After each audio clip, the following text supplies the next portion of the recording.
guys, welcome to my book talk. My name is Elizabeth, and I'm covering the book The City of Ember by Jean Duprow. It's a fantasy sci-fi novel. Alright, I'm going to tell you a little bit about the book. The City of Ember was designed by the builders over 200 years ago. It was designed so that the human race could be saved from a natural disaster that had occurred on Earth. Ember was supposed to last 220 years, but they were going on year 240. Why haven't they got out yet? The answer, they didn't know they were supposed to. Ember was old. The generator that powered the city's lights kept messing up. The lights of Ember kept going out, bulbs and food were becoming scarce, and the fear in people was rising. I'm going to read you an excerpt on page 4 to cover a little bit about what the City of Ember was like.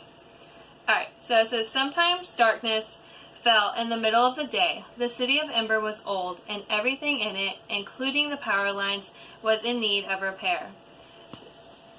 So now and then the lights would flicker and go out. There were terrible moments for the people of Ember. As they came to a halt in the middle of the street or stood stock still in their houses, afraid to move in the utter blackness, they were reminded of something they preferred not to think about, that someday the lights of the city might go out and never come back on. Lena Mayfleet and Dune Harrow are the two main characters in this book. They both dreamed of saving the people of Ember and finding a way out or a solution to the destruction of the city. Dune and Lena knew there was something that could be done, or at least they hoped there was. They needed to think fast before the lights went out forever.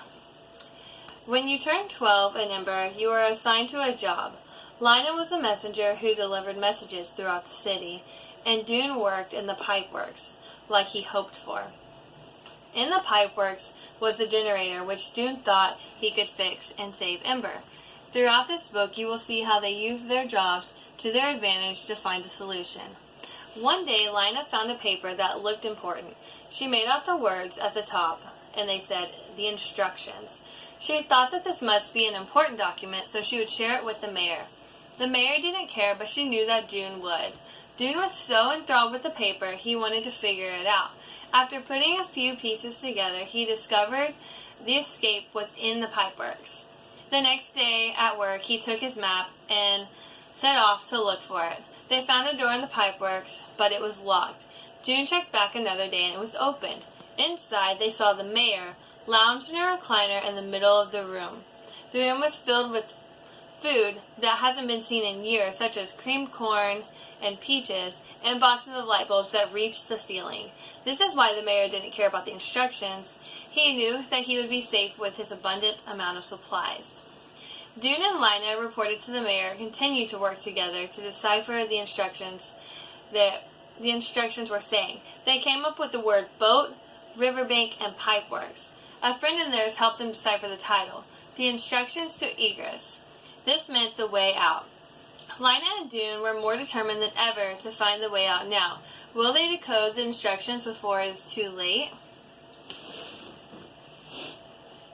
Read this book to embark on the journey with Dune and Lina on the way out of Ember. If they can figure out the instructions, will they make it out before the lights go out forever?